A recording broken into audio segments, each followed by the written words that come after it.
याद है ना पहले क्या स्थिति थी। शाम में कोई घर से बाहर नहीं निकलता था। मत करिए, नहीं, शांति बनाए रखिए, शांति बनाए रखिए। अरे सब बच्चे हो, क्या पता है आप लोगों का? कुछ पता है? जरा प्रेस वाले से पूछ लो। शाम के बाद में आई बच्चा है, इसका क्या जन्म हुआ था? इससे चुपचाप रहो। बैठिए, अगर बोलते रहोगे हम ध्यान नहीं देंगे। आप सुनते हो हिंदू मुस्लिम का झगड़ा कितना होता था। वोट लोग लेते थे, लेकिन हिंदू मुस्लिम का झगड़ा कितना होता था। मुसलमानों को कुछ होता था तो उसको बचाने का कोई उपाय करते थे। ये जब हम आए उसी समय की स्थिति आपको हम बता देते। एक डिप्टी सीएम बोले कुछ और दूसरा डिप्टी सीएम बोले कुछ। क्या आपने नहीं बोला था कि भाजपा का सीएम होगा तभी सपना साकार होगा? वीडियो है हमारे पास, सब लोगों ने। अरे सदन में झूठ बोलते हैं, लोकतंत्र का मंदिर है, आप टीका लगाए हैं, सनातनी आदमी आप झूठ बोलते हैं। टीका से इतना नफरत है तो टोपी पहन लीजिए। आपको टीका से बहुत नफरत है तो टोपी पहनिए। सर्वप्रथम मैं बिहार विधानसभा के बजट सत्र में सभी माननीय सदस्यों का हार्दिक अभिनंदन करता हूं। बिहार विधानमंडल के दोनों सदनों के संयुक्त अधिवेशन में माननीय राज्यपाल महोदय का अभिभाषण हुआ। मैं बिहार विधानसभा के उन तमाम माननीय सदस्यों को धन्यवाद देता हूं जिन्होंने माननीय राज्यपाल के अभिभाषण के उपरांत धन्यवाद प्रस्ताव पर हुई चर्चा में भाग लिया। माननीय राज्यपाल महोदय ने अपने अभिभाषण में विस्तार से सरकार की उपलब्धियों एवं प्राथमिकताओं की चर्चा की है। राज्य सरकार की प्राथमिकताओं एवं अन्य मुद्दों पर सदन के समक्ष में मैं कुछ बातें रखना चाहता हूं। महोदय, हम लोग तो 24 नवंबर 2005 को यहां पर आए। अब उस समय क्या, अब उसके बाद से जो सरकार में आने का मौका मिला है, अब उसके बारे में हम जरा कहना चाहते हैं कि जब हम लोग आए थे उस समय की स्थिति क्या थी। याद है ना पहले क्या स्थिति थी। शाम में कोई घर से बाहर नहीं निकलता था। मत करिए, नहीं, शांति बनाए रखिए, शांति बनाए रखिए। अरे सब बच्चे हो, क्या पता है आप लोगों का? कुछ पता है? जरा प्रेस वाले से पूछ लो। शाम के बाद में आई बच्चा है, इसका क्या जन्म हुआ था? कुछ है? इससे चुपचाप रहो। बैठिए, अगर बोलते रहोगे हम ध्यान नहीं देंगे। आप सुनते हो शाम के समय जब तक था 25 तक, तब तक शाम के बाद कोई घर से नहीं निकलता था। और आज का क्या हालचाल है और उस समय की क्या स्थिति थी? कहीं आने जाने का रास्ता नहीं था। हम भी केंद्र में मंत्री थे, हम भी एमपी थे। नेता बोल रहा है, और शांतिपूर्वक जब सुनिए। इलाके में जाते थे तो हमको पैदल ही जाकर के सब जगह जाना पड़ता था। कहीं कोई जगह होगा नहीं था। कुछ पता है? यही तो बता रहे हैं। और उसके बाद क्या हाल था? अब उसके बाद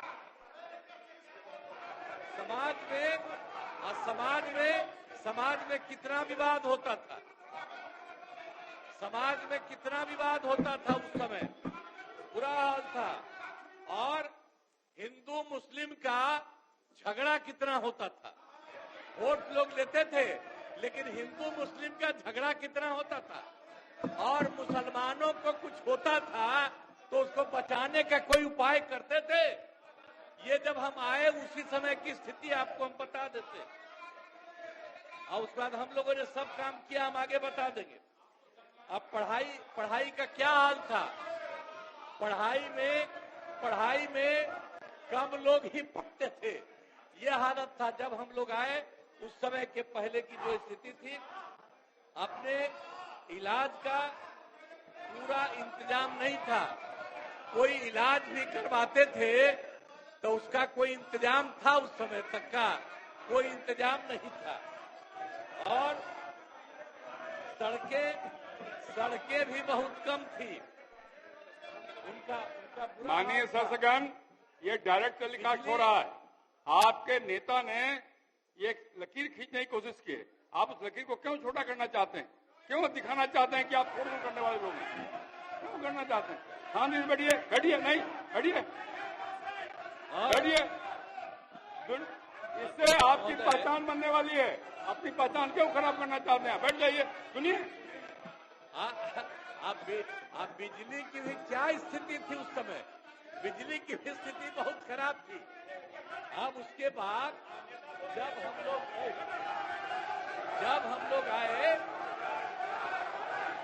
लोग आए तो हम लोगों ने अब किसी प्रकार का डर एवं भय का वातावरण नहीं है।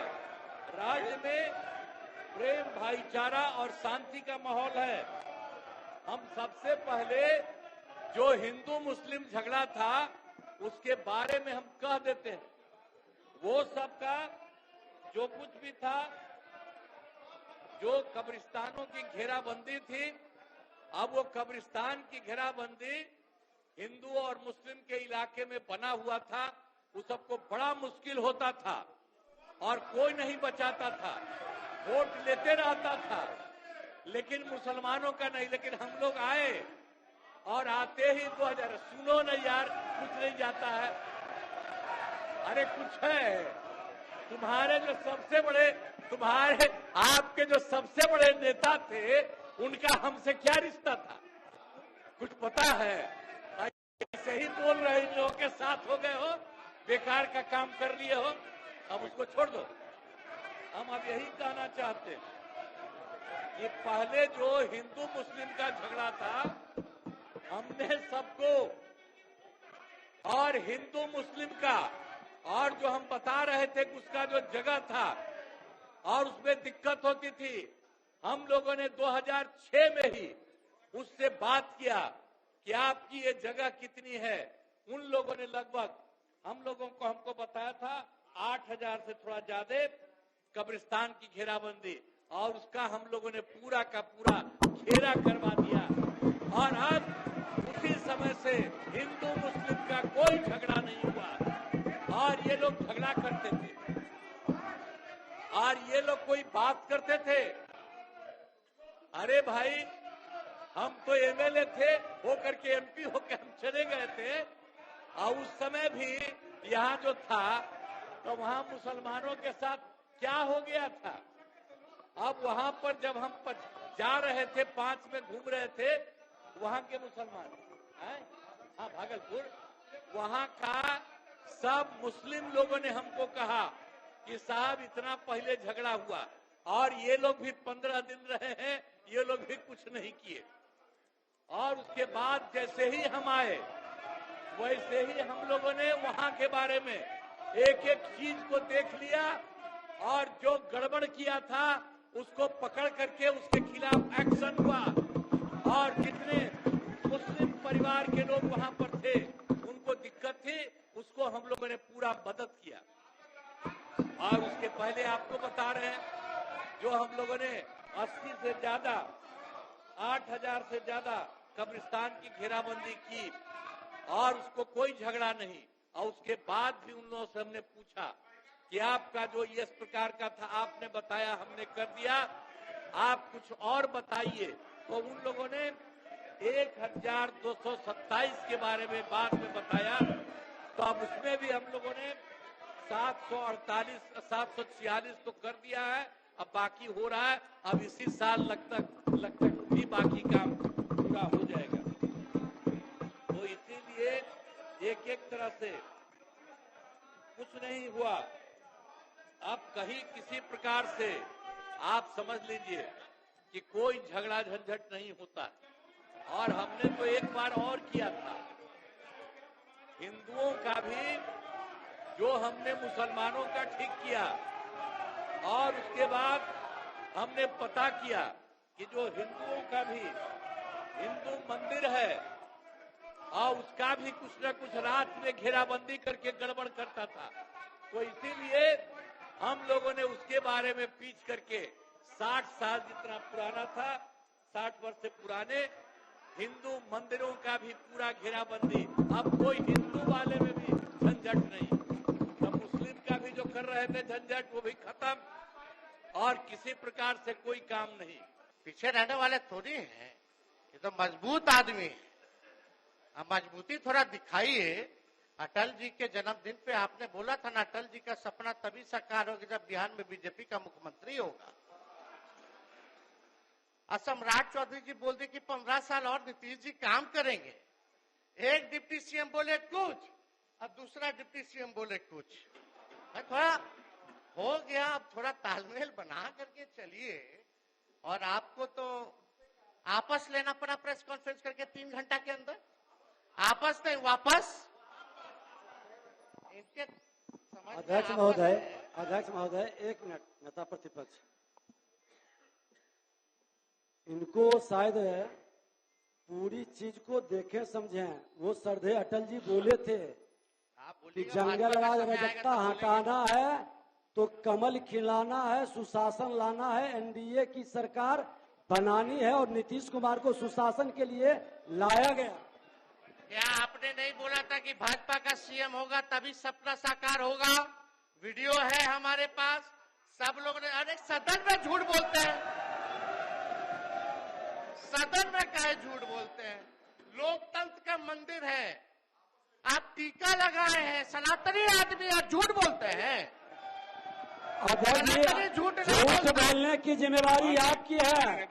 विजय सिन्हा अपने पार्टी के पक्ष में पार्टी के घर के अंदर बात करती है, बाहर नीतीश कुमार सुशासन स्थापित करने के लिए आए, एनडीए की सरकार बनी, और ठीका से इतना नफरत है तो टोपी पहन लीजिए।